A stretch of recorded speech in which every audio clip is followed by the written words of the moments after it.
시청자 여러분 안녕하십니까? 제21대 대통령 선거가 어느덧 엿새 앞으로 다가왔습니다. 후보자들의 다양한 공약을 내세운 가운데 유권자의 선택은 더욱 신중할 수밖에 없는데요. 오늘 이승기 변호사 그리고 전 한국일보 기자였던 유명식 성결대 교수와 함께 후보들의 핵심 공약과 유권자 여러분께 도움이 될 수 있는 선거 정보에 대해 이야기 나누겠습니다. 두 분 어서 오세요. 예, 안녕하십니까. 네, 반갑습니다. 자, 먼저 후보들의 공약 먼저 좀 살펴볼 텐데요. 그중에서 경기도 지역에 중점된 밀접된 공약들을 중심으로 짚어보겠습니다. 먼저 이승기 변호사, 이 민주당과 국민의힘 이 양대 정당 후보별 주요 공약들 좀 정리해 주시죠. 예, 이재명 더불어민주당 후보와 김문수 국민의힘 후보 모두 이제 정치 개혁과 행정, 경제, 노동 등 다양한 분야에서 지금 공약을 제시하고 있지만 이 접근 방식과 우선순위에서 뚜렷한 차이를 보이고 있습니다. 먼저 이 정치와 이제 행정 분야를 보면 이재명 후보는 기본사회위원회를 설치를 해서 국민의 기본적인 삶을 국가가 책임지겠다. 라는 구상을 밝히고 있습니다. 반면에 김문수 후보는 국회의원 정수 10% 감축, 국회의원 불체포 특권 및 면책 특권 폐지, 사법방해죄 신설 등 이걸 다 포함한 이제 정치개혁 공약을 이미 발표를 했습니다. 그리고 경제 분야에서는 두 후보 모두 이 경제 성장을 최우선 과제로 삼고 있지만 이재명 후보는 이 재정을 풀어 신성장 동력을 확보하는 이 확장적 재정 정책을 강조한 반면에 김문수 후보는 규제 철폐와 감세를 통한 경제 성장을 지금 강조하고 있습니다. 이제 구체적으로 보면요, 이재명 후보는 인공지능 신사업 육성을 통해 세계 선도 경제 강국을 실현하겠다라고 밝히면서 이를 위해 AI 예산 증액 그리고 민간 투자 확대 그리고 AI 데이터 센터 건설 등을 이제 추진할 계획을 밝혔고요. 김문수 후보는 이 자유경제혁신 기본법 제정을 해서 각종 규제를 철폐하고 미래 산업을 육성하겠다라고 약속을 했습니다. 또한 규제 혁신처를 신설해서 불필요한 산업 규제를 상시 감시하고 지자체장이 최저임금과 그리고 근로시간 특례를 적용할 수 있도록 하겠다라는 공약도 함께 발표를 했습니다. 그리고 그 연장선에서 노동정책에서도 큰 차이를 보이고 있는데요. 자, 이재명 후보는 주 4.5일제 도입과 노란봉투법 재추진 그리고 포괄임금제 금지 등을 통해 노동자의 권익을 강화하겠다라는 입장인 반면에 김문수 후보는 주 52시간제 개선, 유연근무제 활성화, 임금체계 개편 등을 통해 기업의 자율성과 노동의 효율성을 강조하고 있습니다. 네, 각 후보마다 분야별로 여러 가지 공약들을 내세우고 있는데 유명식 교수, 이 두 분 경기도지사 시절에 출입기자였죠, 도청? 네, 그렇습니다. 네, 그러다 보면 많은 부분을 알고 계실 것 같은데 이 후보들 공약 중에 좀 눈여겨볼 것 어떤 게 있을까요? 네, 교수님 잠깐 언급해 주셨지만 이재명 후보의 경우는 인공지능 AI 3강국 진입 공약을 내세웠습니다. 윤석열 정부의 연구개발 예산 삭감으로 인해서 기초과학 경쟁력이 상당히 흔들리고 있는데요. 그런 상황에 맞춘 공약이라고 할 수 있겠습니다. 민간 투자 포함해서 100조 원을 AI 기술개발에 투자해서 국가 인재를 양성하고 AI 기본 사회를 구축하겠다. 그런 전략입니다. 특히 디지털 격차를 넘어서 AI 격차로 인한 우리 삶의 질 차별이 심각한 사회 문제로 대두될 수 있다라고 보고 생성형 AI를 전 국민이 무료로 사용할 수 있도록 그런 약속을 내걸었습니다. 또 주가 5천 시대 개막 이런 효능감 있는 공약도 내놨는데요. 지난 대선에서 윤석열 전 대통령에게 질문해서 화제가 됐던 그 알리백, 재생에너지 100% 확대와 관련해서 산업단지를 조성하겠다라는 것도 눈에 띕니다. 다만 선거 전에 퍼주기 논란이 좀 있었던 공약이죠. 13조 원 규모의 전국민 민생회복지원금 25만 원 등은 선거 공보물에서는 제외했습니다. 빠졌군요. 네, 그렇습니다. 반면 또 김문수 후보를 살펴보면요. 김문수 후보는 이재명 후보와 좀 차별화를 꾀하는 것이 주목됩니다. 현금을 주는 것이 아니라 현금을 직접 벌게 해주겠다. 이런 기조로 공약을 내세웠는데요. 직접적인 현금 살포식이 아니라 기업이 성장하고 또 일자리를 창출할 수 있는 환경을 만드는 데 주력하겠다. 이런 전략입니다. 핵심 정책으로 보면 법인세 최고 세율 인하 등 세제 정비와 또 주 52시간제 유연화 추진 등이 있습니다. 경기도지사 때 구상이었죠. 수도권 광역 급행철도 네네. GTX도 5개 전국 권역별로 확대하겠다는 약속을 했습니다.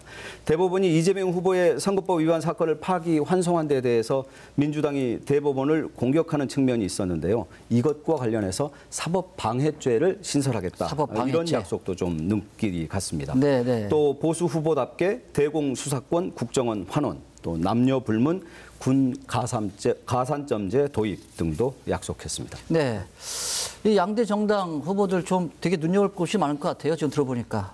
근데 여기 대선엔 또 이 두 분 말고도 이준석 개혁신당 후보, 권영국 민주노동당 후보 이 두 분도 좀 출마해 있습니다. 예. 이 두 분 후보 공약 이승기 변호사님 정리 좀 해주시죠. 일단 먼저 이준석 후보는 이 제도개혁 중심의 미래 비전을 그리고 권영국 후보는 노동 중심의 구조개혁을 핵심 가치로 각각 내세우고 네, 있습니다. 네. 특히 젊은 세대와 노동자 계층을 각각 타겟으로 하는 점이 이제 뚜렷한데요.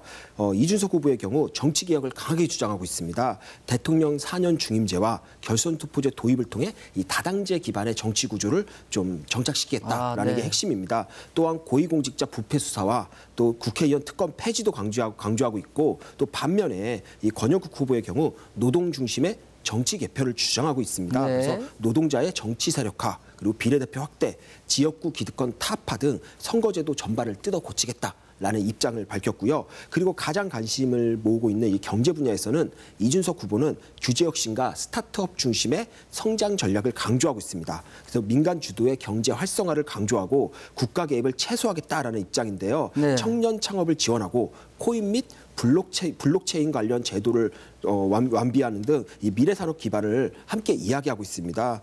그에 반해 권영국 후보는 사회 불평등 해소를 제일 과제로 삼고 있습니다. 그래서 대기업의 초과 이윤을 환수하고 네. 재벌 개혁, 보편적 복지 확대를 통해 이제 불평등을 줄이겠다. 라는 접근이고요. 그리고 두 후보 모두 노동 분야에서도 또 강력한 메시지를 내고 있는데요. 네네. 이준석 후보는 플랫폼 노동자와 프리랜서 등 새로운 노동 환경에 맞춘 디지털 노동법을 제정하자라고 이제는 입장을 밝혔고요. 그래서 이제 기존 노동법 체계를 좀 유연하게 바꾸자라는 네. 입장입니다. 또한 이제 청년 기본소득보다는 기회 평등을 주자라는 걸 또 강조했고요. 그에 반해 권영국 후보는 전통적인 노동 의제를 강조하면서 주 4일제 도입 그리고 최저임금 대폭 인상, 그리고 비정규직 철폐, ILO 핵심 협약 완전 이행을 주장하고 있습니다. 네. 그래서 노동기본권 강화와 사회연대형 복지를 핵심 공약으로 지금 내세우고 있습니다. 이야기를 들어보면 두 후보 모두 굉장히 정책에 참여성이 있는 것 같은데 유 교수님, 네. 이 이준석 후보, 권영국 후보 눈여겨볼 만한 공약이 어떤 게 있을까요?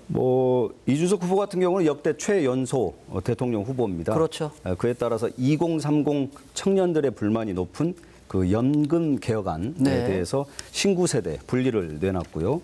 또 19세 이상 청년들에게 최대 5천만 원을 연 1.7% 정도의 저리로 대출해서 학비, 사업, 여행 이 청년들이 계획해서 자유롭게 쓸 수 있도록 기회 자금을 주겠다 네. 이런 약속도 했습니다. 그리고 과학고 출신이죠 이준석 후보가. 네, 그렇죠. 그래서 거기에 맞춰서 사교육비 경감을 위한 수학교육 국가 책임제, 네. 또 명품 기숙사를 지역마다 설립하겠다 이런 약속도 제시했습니다. 논쟁이 있습니다만 경제 활성화 해법으로 외국인 근로자에게는 최저임금을 국내 근로자와 좀 차등 적용하자 네. 이런 주장도 했고요. 중앙정부가 결정한 최저임금을 각 지자체가 30%까지 가감할 수 있도록 해서 지자체가 올리거나 내릴 수 있다. 네, 30%가량 올리거나 내릴 수 있도록 해서 기업을 많이 끌어들일 수 있도록 재량권을 주겠다 이런 공약도 했습니다. 민주노동당 권영국 후보 같은 경우는 사회 불평등 해소가 공약의 핵심입니다. 그렇죠. 그래서 주택 임차인에게 무제한 갱신권을 준다든지 또 부자 증세 그리고 종교법인 부동산 세금 부과 그리고 포괄적 차별금지법 등이 눈길을 끕니다. 은행 부채 10년, 개인 부채 20년이면 소멸되도록 하는 그런 소멸시효 상한 법제화를 통해서 빛의 굴레에서 허덕이는 서민층을 보호하겠다는 의지도 내비쳤습니다.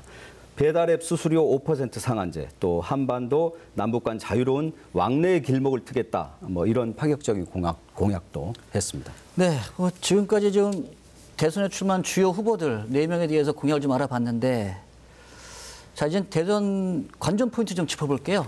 자, 일단 중요한 게 이재명 후보, 김문수 후보 둘 다 경기도지사 출신이잖아요. 네. 이 맞대결 굉장히 좀 이슈가 되고 있는데, 그 당시에 이제 유명식 교수님께서 도청 출입한 출입기자였고. 네. 자, 두 후보의 경쟁력 또 주목할 점 어떤 게 있을까요? 이재명 후보 같은 경우는 성남시장도 하셨지 않습니까? 그렇죠. 그래서 기초자치단체장부터 시작해서 광역자치단체장, 그리고 국회의원, 당대표. 그래서 풀뿌리 정치에서 토대를 닦아서 대권 후보까지 오른 밑에서부터 위로 올라오는 그런 정치적 인물이거든요. 그래서 성남시장 시절에 청년배당이라든지 그렇죠. 무상교복, 또 무상산후조리원이라는 3대 무상복지 시리즈로 전국적인 관심을 끌었고요. 그렇죠. 그 당시에 박근혜 전 대통령이 공개적으로 포퓰리즘 정책이라고 공격하면서 전국구 인물이 되는 그런 또 아이러니한 상황도 있었습니다. 또 그리고 도덕성 논란이 있지만 윤석열 정부의 비상계엄 등으로 인해서 이 파탄지경에 이른 경제 상황과 맞물려서 이런 개인적인 흠집마저 메우고 네. 남을 전임 시장, 도지사 시절의 그 성과들이 네. 그 성과들을 향해서 국민들이 많은 지지를 보내고 있다. 그렇습니다. 이렇게 생각이 됩니다. 네. 그리고 반대로 이제 김문수 후보 같은 경우는 김영삼 전 대통령이 발탁해서 정치에 입문한 사례거든요. 그래서 국회의원으로 출발해서 경기도지사를 한 그런 정치 경력을 지녔습니다. 실제로 또 상당히 부드럽고 소탈하고 또 소신이 뚜렷합니다. 이분이. 그래서 전문가에게 배우면 그것을 학습하고 확실하게 밀어붙이는 그런 추진력도 있다라고 평가하고 싶습니다. 그런데 이제 그런 부분이 오히려 또 발목을 잡는 경우도 있었거든요. 그래요? 네, 경기도지사 시절에 기억하시겠지만 119 상황실에 전화를 했다든지 또 역사 왜곡을 불러일으키는 공무원들을 경기도 현대사를 편찬해서 네. 그 공무원들을 교육시키려 했다든지, 그리고 또 최근 김구 선생님의 고향, 그러니까 김구 선생님의 국적 등이 일본이었다라는 그런 논란도 제기했었습니다. 양 후보마다 그런 관전 포인트가 있을 것 같은데, 유승 변호사, 일반 유권자 입장에서 보자면 이번 대결 어디다 주목하고 있을 것 같아요? 예, 기본적으로 이재명, 김문수 두 후보 모두 정치, 경제, 사회, 문화 다양한 부분에서 서로 방향이 크게 다릅니다. 결국 그렇다면 이제 먹고 사는 문제가 중요한데, 그렇다면 일반 유권자 입장에서는 내 삶과 대한민국의 미래 세대를 위해 지금 당장 중요한 게 복지 확대냐, 민간의 자율성 보장을 통한 이제 성장이냐, 이 부분에서 또 갈릴 거고요. 그리고 또 노동으로 가면은 이제 근로 조건의 질을 높이는 거냐, 기업 중심의 경쟁력 확보냐, 아마 이 부분에서 일반 유권자의 선택이 좀 갈리지 않을까 싶습니다. 네. 그리고 또한 현재 국민들이 가지는 이 정치에 대한 불신이 정말 큽니다. 그걸 생각하면 두 후보가 제안하는 지금 나름의 정치 개혁 방안이 과연 우리 정치를 실질적으로 바꿀 수 있는가, 그리고 실제 정치 개혁을 기득권을 내려놓고 정치 개혁을 추진할 정도의 의지가 있는지, 이 부분에 대해서 아마 유권자들이 보고 판단할 걸로 보입니다. 지금 말씀하신 분 굉장히 중요한 것 같은데, 이 또 하나가 이제 양 후보가 도지사 시절에 했던 행정 능력, 이 성과, 이것도 되게 중요할 것 같아요. 짚어보고 싶은데, 두 후보가 도지사로 남긴 주요 성과 중에 좀 특히 기억에 남는 부분이 있을까요? 예, 먼저 이 이재명 후보의 경우에는 이 경기도지사 재직 시절 이제 코로나19 상황에서 전국 최초로 재난 기본소득을 전 도민에게 지급하면서 이 기본소득이라는 개념을 대중적으로 이제 각인시킨 최초의 사례를 만들었습니다. 기억나네요. 이후에 또 전국 지자체로 이 기본소득이 확대되는 그런 계기도 됐고요. 네. 그리고 지금도 이 후보 측에서 가장 큰 성과로 내세우고 있는 것 중에 하나로 계곡과 하천에서 이 불법 영업을 강력히 단속하고 정비한 건데요. 이에 대해서는 불법인 건 맞지만 다들 피하던 일을 해냈다라는 점에서 높은 평가를 받고 있습니다. 그 외에도 배달 플랫폼 독점 문제 해결을 위해 공공 배달 웹을 이제 출시하기도 했고요. 네. 이렇게 이재명 후보가 강력한 추진력으로 이 생활 밀착형 성과를 냈다라고 하면은 김문수 후보는 지금의 경기도를 만들었다고 볼 만큼 굵직한 사업을 성공시켰습니다. 네. 대표적으로 당시 수도권 교통문제 해법으로 GTX, 그러니까 수도권 광역 급행철도를 처음 기획해서 후속 정부에서 이걸 실행하게 했고요. 그리고 경기도지사 재임 시절 일자리 도지사를 표방하면서 경기도 고용률을 전국 최상위권으로 끌어올렸습니다. 특히 이제 성남 판교, 수원, 화성, 동탄을 잇는 이 테크노밸리 트라이앵글을 구축하면서 판교 테크노밸리와 평택, 고덕, 삼성전지 산업단지 조성을 성공시켜서 경기도를 첨단 산업 중심지로 만들기도 했습니다. 네. 윤호식 교수, 네. 지금 이제 현장에서 이 두 도지사 성과를 다 지켜봤을 텐데 어떻게 보셨어요? 지금 예, 교수님 말씀 뭐 전반적으로 그 도드라진 평가들 성과들이라고 할 수 있고요. 제가 생각하기에는 전 세계에서 이재명 후보가 유일하게 개발한 게 네. 지역 화폐라고 있거든요. 아, 네. 예, 이 해당 지역에서만 쓸 수 있는 이 지역 화폐는 승수 효과라고 하죠. 돈이 돌게 해서 연쇄 효과로 이어지는 그런 장점이 그렇죠. 있어서 예, 소상공인 매출 증대에 많은 도움이 됐다. 이런 연구 결과가 많습니다. 그리고 실외, 내외 모든 사적 모임을 금지하는 집합 금지 행정명령이라는 것도 있었는데요. 코로나19 팬데믹 시절에 기억납니다. 이재명 도지사가 행정 권한으로 이걸 처음 발동해서 전국적으로 이슈가 됐었습니다. 그래서 변호사 출신이니까요. 이 후보 같은 경우는 직접 그 관련 법률에서 찾아낸 대한민국 최초의 재량권 발동이었다고 코로나 당시 가장 처음 한 거죠? 예, 그렇습니다. 네. 그리고 김문수 후보 같은 경우는 뭐 앞서 말씀드린 대로 전문가의 조언들을 상당히 잘 수용하는, 흡수하는 그런 스타일이거든요. 네네. 그래서 공직자들의 제안, 아이디어를 전문가들을 통해서 검증해서 그렇게 탄생한 것이 교수님도 말씀 주셨지만 GTX입니다. 2009년 4월 처음 제안할 당시에는 지하 20m에서 30m를 달린다 해서 대심도라고 했었거든요. 추진 14년 만이죠. 지난해 3월 수서 동탄 구간이 첫 개통했습니다. 그리고 현장 행정을 좀 중시하는 스타일이어서 네. 택시 운전 기사 체험도 했고요. 그리고 우리 수도권 대중교통 통합 환승 할인제를 적극적으로 도입해서 서민들의 버스 이용을 늘렸습니다. 자, 지금까지 이제 각 후보들 공약도 살펴봤고 양대 정당 주요 후보의 성과도 좀 알아봤어요. 근데 또 이 후보들도 다른 면에서 굉장히 주목받는 것들이 많습니다. 이제 일단 이제 이재명 후보 같은 경우 사법 리스크 얘기를 안 할 수가 없는데 이승기 변호사님, 그 지금 대법원에서 지금 파기환송된 사건이 있습니다. 이거 선거 영향을 줄까요? 일단 선거법 위반 혐의에 대해서는 파기환송심 재판이 아마 대선 이후로 일단 미뤄졌습니다. 따라서 이번 선거에서 뭐 직접적인 영향은 없을 걸로 보이고요. 이미 뭐 그 부분에 대해서 리스크가 있다 그러면 이미 반영이 된 상태로 지금 이제 선거가 진행되는 과정으로 보입니다. 그래서 오히려 지금 시점에서는 이 더불어민주당을 중심으로 나오는 사법 개혁안에 대한 일반 유권자가 과연 어떻게 받아들일까? 이 부분이 오히려 핵심이 아닐까 싶습니다. 현 시점에서 뭐 정말 사법부의 개혁이 필요하다고 판단할지 또는 파기환송 판결에 대한 보복성이라고 볼지에 따라 이제 표심에 큰 영향을 미칠 거라고 이제 보이는데요.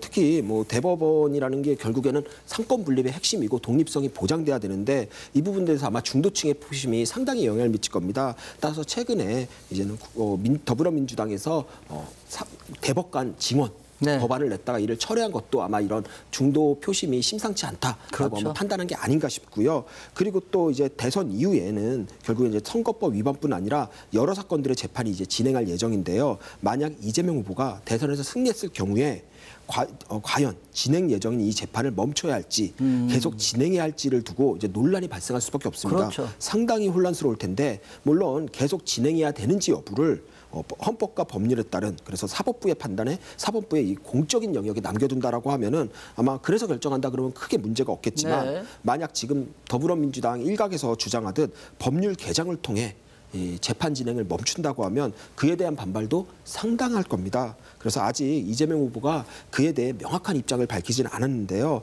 그래서 뭐 그 부분도 일단은 뭐 표심에 영향이 있기 때문에 언젠가 또 밝혀야 될 상황이 올 걸로 보이고요. 따라서 이재명 후보의 사법 리스크에 더해 그 사법 리스크를 어떻게 처리할지에 대해서도 현 시점에서는 일반 유권자, 특히 중도층의 이제 선택에는 큰 영향을 미칠 걸로 보입니다. 네, 잘 알겠습니다. 윤명식 교수님, 그 김문수 후보도 이 막말 논란 등 좀 쟁점이 좀 있었습니다. 이번 선거에 좀 영향을 미칠 수 있을까요? 그런데 이제 결론적으로 보면 그 이재명 후보 또한 이게 아까 변호사님 말씀 주셨듯이 사법 리스크가 있는 게 사실이고요. 그리고 김문수 후보의 구설수들이 뭐 여러 있었지만 이미 수년 전에 많은 국민들이 알고 계시는 노출이 많이 된 상황입니다. 그런 부분들이 표심에는 직접적으로 영향을 미치기는 어려울 것이다 이런 판단이 들고요. 뭐 저도 인터뷰를 좀 해봤지만 그 기자로서는 그런 스타일 되게 좋거든요. 이렇게 기사거리를 많이 주니까 뭐 편하게 말을 하니까. 네네네. 그래서 편하고 솔직하게 말씀하시는 부분들이 있어서요. 그런데 유권자의 표심에는 그렇게 큰 영향은 있지 않을 것이다. 이미 뭐 리스크 될 부분들은 다 공개가 됐기 때문에 선거에 큰 영향은 없을 거다. 두 분 말씀 그런 것 같은데. 자, 이준석 후보도 한번 이야기해 볼까요? 그 개혁신당 이제 찬당 하회 뒤에 이제 내부적으로 갈등이 좀 굉장히 많았어요. 최근에도. 이런 상황 좀 선거에 영향을 미칠 것 같습니까? 이승기 변호사? 뭐 이준석 후보나 개혁신당은 이번 선거를 뭐 다 자금이나 뭐 대규모 인력이 아닌 이준석이라는 개인 브랜드를 전면에 내세워서 지금 치르고 있습니다. 물론 개혁신당 자체가 역사가 짧은 신당으로 뭐 조직력과 전국 단위 네트워크가 미비하고 또 거대 양당에 비해 뭐 정당 충성도가 높은 지지층이 적다는 건 정말 이제 치명적인 약점은 맞습니다. 그래서 그 과정에서 내부 인사가 잇따라 탈당하게 되면 뭐 오히려 신뢰 못할 지도자다. 곧 사라질 정당이다라는 인식을 심어주면서 뭐 중도층과 무당층에게는 선택을 받지 못할 그런 가능성은 분명히 있습니다. 그럼에도 이준석 후보가 지금 현 시점에서 의미 있는 지지를 받고 있는 건 뭐 기존 기득권 정치에 이제는 거부감을 가진 이제 청년층 그리고 자발적인 정치적 무관심층 그리고 반기득권 유권자들 사이에서 이 정치적 대안으로 이제 포지셔닝이 됐기 때문입니다. 특히 기존 양당 구조에 실망한 유권자들에겐 내부 갈등이나 뭐 내부 인사들의 이탈마저도 이 구태 정치와 타협하지 않는 청년 정치의 이미지로 또 자리 잡을 수 있고 실제로 지금 여론조사상에서 그런 특정 지지층이 결집하는 추세가 보이는 것도 그런 뜻으로 또 보여서 저는 이게 그렇게 뭐 이번 선거에 마이너스는 아니라고 보고 있습니다. 네, 알겠습니다. 자, 민주노동당 권영국 후보 인권 변호사로 참 많이 알려져 있는데 그럼에도 불구하고 정치인으로서의 인지도는 꽤 낮은 편이에요. 영향력은 어떨까요, 선거에서? 어찌됐든 그 진보 진영의 유일한 후보이기 때문에 기본적인 어떤 표심은 있을 거라고 보는데요. 다만 지난 대선 때와는 좀 다른 양상일 것이다라고 생각을 합니다. 지난 대선 때 같은 경우는 그 0.7%포인트 차의 박빙의 승부였거든요. 맞습니다. 그 당시에 진보당의 심상정 후보가 2.37%로 한 80만 표 정도 가져갔습니다. 그래서 그 진보 진영 플러스 민주당 쪽에서는 윤석열 당선의 1등 공신이 심상정이다. 뭐 이런 비아냥도 있었거든요. 그렇죠. 그런데 다만 이번 선거 같은 경우는 이미 이재명 후보가 민주당의 이재명 후보가 50% 안팎을 넘나드는 지지율을 보이면서 지금 독주 체제를 공고히 하고 있기 때문에 국민의힘 김문수 후보가 그 차이를 얼마나 좁힐 것이냐. 오히려 이제 그게 관심사인 것 같습니다. 그리고 그 연장선에서 보면 TV토론에서 이제 개혁신당 이준석 후보가 국민의힘의 김문수 후보와 협공하는 이재명 후보를 협공하는 모습이 많이 보이는데 그 과정에서 권영국 후보가 이재명 후보의 실수를 또 감싸는 뭐 그런 측면 지원하는 그런 모습도 연출을 하고 있습니다. 뭐 예를 들어 본다면 두 번째 토론이었나요? 이재명 대선 후보를 향해서 뭐 지금은 이재명입니다. 뭐 이런 말을 한다든지 또 손바닥에 왕자를 그렸던 윤석열 전 대통령을 패러디해서 한자로 백성민을 그려서 나온다든지 뭐 이런 토론의 과정에서 권영국 후보가 적극적으로 뭐 이슈 메이커가 되면서 이재명 후보의 실수를 오히려 감추는 뭐 그런 효과를 내고 있다라고 생각합니다. 네, 오늘 이야기 시간상 좀 여기까지 그쳐야 될 것 같은데요. 아무튼 짧다면 짧은 시간이었지만 대선에선 주요 후보들의 공약들을 다시 한번 살펴볼 수 있었던 좋은 시간이었던 것 같습니다. 두 분 감사합니다. 예, 감사합니다. 네, 오늘 이 시간이 유권자 여러분의 현명한 선택에 작은 도움이 되었길 바라겠습니다. 대한민국의 미래를 결정하는 중요한 선거인 만큼 깊이 있는 고민과 함께 책임 있는 한 표를 부탁드립니다. 이상으로 BTV 경기뉴스 마치겠습니다. 시청해주신 여러분 감사합니다.